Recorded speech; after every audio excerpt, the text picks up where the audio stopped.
Mesdames et messieurs, chers téléspectateurs, bonsoir et soyez les bienvenus dans notre grande édition de ce soir. Donc voici les principales articulations. Le président de la République, chef de l'État, professeur Faustin Archange Touadéra, a honoré de sa présence le vendredi dernier à la célébration différée de la Journée nationale des victimes des crises militaro-politiques en République centrafricaine. Le compte rendu dans cette édition avec Éric Vidakwanguya et Mati Terence Ngoy.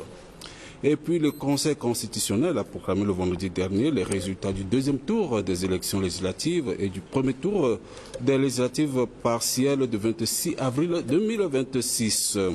Le point dans cette édition avec Martinez Gayo et Ken Priva Likundu. Vous suivrez également dans cette édition le ministre d'État en charge de la communication et des médias qui a résumé le point saillant contenu dans le discours inaugural du chef de l'État lors de la rentrée judiciaire édition 2026. Et en sport, Junior Maliavo viendra nous parler de la Coupe du Monde de la FIFA édition 2026. Mesdames et messieurs, passons maintenant aux détails de toutes ces nouvelles.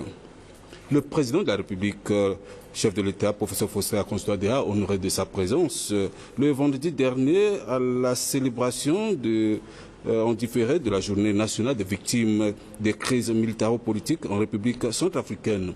Éric Vidakwanguya, Mati Terence Ngoy pour plus de précisions.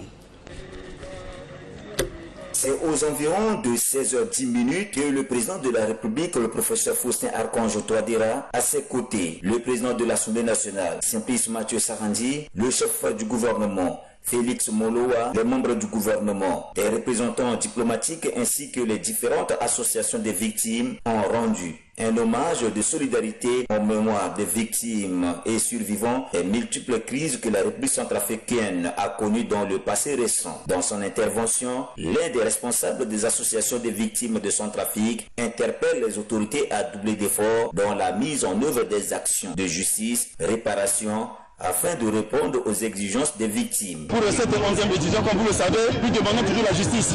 Les dossiers sont toujours pendants au niveau de la justice. Nous demandons au gouvernement de nous appuyer et d'appuyer également la CDGR, qui est également la justice transitionnelle. Dans tous ces situations, vous voyez, on ne peut rien faire sans le gouvernement. Être victime n'est pas une fonction. Nous voulons sortir de notre situation de victime pour être acteurs demain. Donc nous demandons au gouvernement de nous soutenir. Vous voyez, être victime, ce n'est pas bien. Donc nous souhaitons quitter notre situation de victime pour être acteur de développement, pour rentrer dans la vie active et s'occuper de nos parents et s'occuper de nous-mêmes. Pour sa part, la ministre de l'Action humanitaire, de la solidarité et de la réconciliation nationale félicite la réussite de cette célébration. Toutefois, elle dégage l'importance de la thématique choisie. Aujourd'hui, c'est la commémoration différée de la journée des victimes des conflits armés et militaro-politiques en République centrafricaine. Pour moi, c'est une immense joie parce que si nous sommes arrivés aujourd'hui à avoir un monument pour les victimes des crises militaro-politiques, c'est vraiment un grand pas vers la réconciliation. Comme vous le savez, dans le petit sketch qui vient de passer, le président de la République nous invite au développement dans le plan national de développement.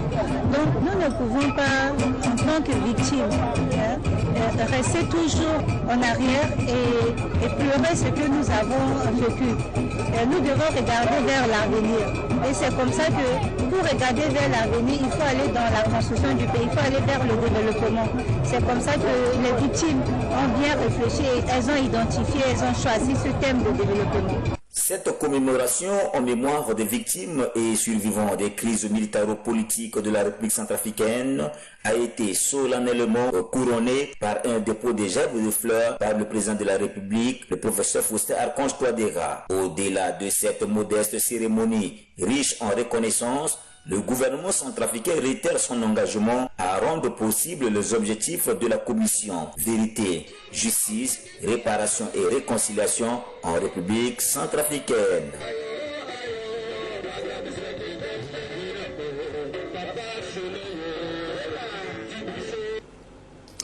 Et puis l'audience du Conseil constitutionnel relative à la proclamation des résultats du deuxième tour des élections législatives et du premier tour de législative partielle du 26 avril 2026 s'est tenu le vendredi dernier en présence du Jean-Pierre Ouaboué, président de la dite institution.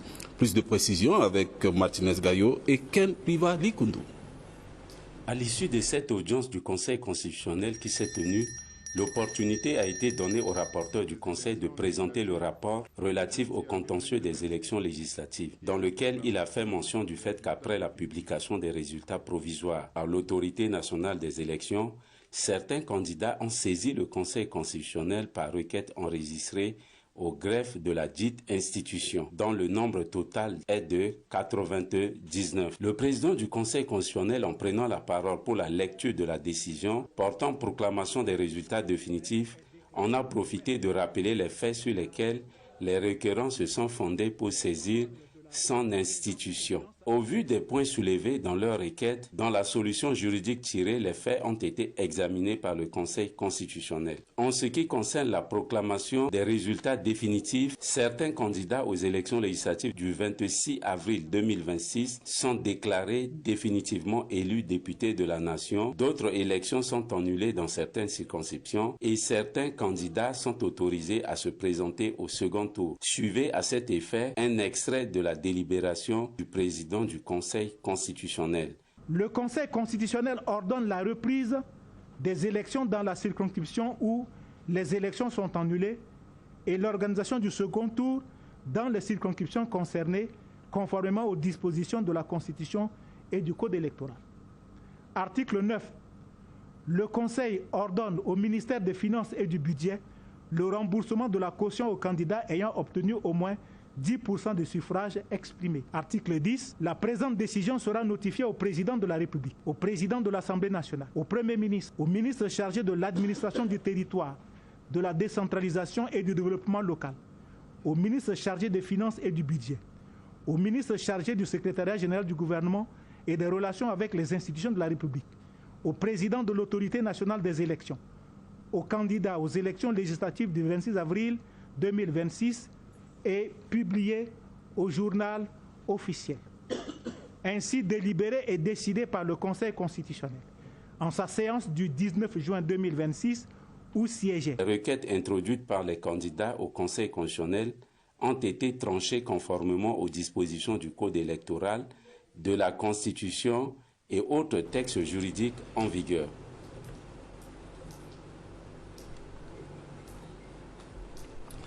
Suite à la rentrée judiciaire édition 2026 qui s'est déroulée le vendredi dernier à l'hémicycle de l'Assemblée nationale à Bangui sous la très haute présidence du président de la République, le professeur Faustin Archange Touadéra, le ministre d'État en charge de la communication et des médias porte-parole du gouvernement Évariste Ngama a résumé l'essentiel des points saillants contenus dans le discours inaugural du chef de l'État à travers ce communiqué gouvernemental que nous vous invitons à suivre.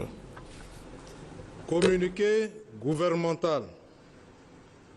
À l'occasion de la rentrée judiciaire 2026-2027, dont la cérémonie solennelle a eu lieu vendredi 19 juin 2026 à l'hémicycle de l'Assemblée nationale, Son Excellence, le professeur Faustin Archange Touadéra, président de la République, chef de l'État, a tracé les grandes orientations devant guider l'action de la justice centrafricaine dans le cadre de la consolidation de l'état de droit et de refondation de la 7e République. Le gouvernement retient particulièrement la volonté clairement affirmée du chef de l'État de mettre fin à toute forme d'impunité, notamment dans l'espace numérique où la cybercriminalité, la désinformation et les discours de haine constituent désormais de véritables menaces de cohésion nationale et la stabilité des institutions. Le président de la République a également réitéré son engagement en faveur d'une lutte sans concession contre la corruption, les détournements des deniers publics et les crimes économiques, réaffirmant ainsi le principe de tolérance zéro à l'égard de tous ceux qui portent atteinte aux intérêts de la nation. Le gouvernement salue par ailleurs l'appel solennel lancé aux partenaires internationaux afin de renforcer leur soutien à la Cour pénale spéciale et à la Commission Vérité, Justice, Réparation, Réconciliation, deux instruments essentiels de la lutte contre l'impunité, de la réconciliation nationale et de la consolidation de la paix. Le chef de l'État, en outre, a exhorté les magistrats expérimentés à transmettre aux jeunes générations les valeurs d'intégrité, d'éthique et de probité qui fondent la noblesse de leur mission, tout en rejetant fermement toute forme de compromission ou de trafic d'influence. Enfin, le président de la République a appelé à une justice plus diligente, débarrassée des lenteurs excessives et des renvois abusifs afin de restaurer durablement la confiance entre l'institution judiciaire et les citoyens. Le gouvernement réaffirme sa détermination à accompagner la mise en œuvre de ces orientations majeures qui traduisent l'ambition du chef de l'État de bâtir une justice moderne, crédible et au service exclusif du peuple centrafricain. Fait à Bangui, le 20 juin 2026, pour le gouvernement de la République centrafricaine, le ministre d'État chargé de la communication et des médias, porte-parole du gouvernement, Évariste Ngamana, je vous remercie. Et enfin, en sport, nous cédons tout de suite l'écran à notre confrère Junior Maliavo qui va nous parler de la Coupe du Monde de la FIFA édition 2026. Junior Maliavo. Et c'est donc la fin de cette grande édition, mesdames et messieurs. Merci à vous tous pour votre aimable attention, mais surtout, portez-vous bien et à demain.